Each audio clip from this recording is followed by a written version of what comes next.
Welcome to the Learning Pines YouTube. We hope this video helps.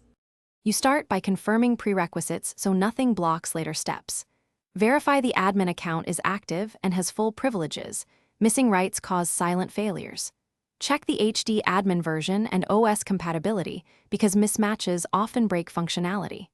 Once done, backup configuration files and export current settings to restore quickly if needed. Make sure the system has recent patches and that any dependent services are running. These actions prevent avoidable errors and prepare you for direct fix. You now diagnose the middle layer where most problems hide.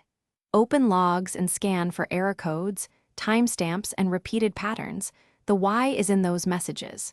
Restart the HD admin service and any dependent services, then clear caches to remove stale state.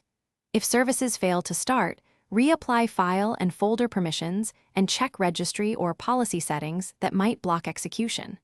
Once services run, test the admin console and note any new log entries for further action.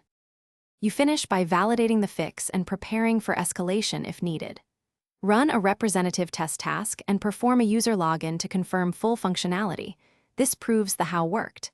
If problems persist, run the built-in repair or reinstall carefully, keeping your backup handy so settings are restored. And one key troubleshooting tip: if the issue remains, collect detailed logs, record exact reproduction steps, and escalate with those artifacts. Clear evidence speeds support and prevents repeating basic diagnostics. Thanks for watching. Consider subscribing if we helped you.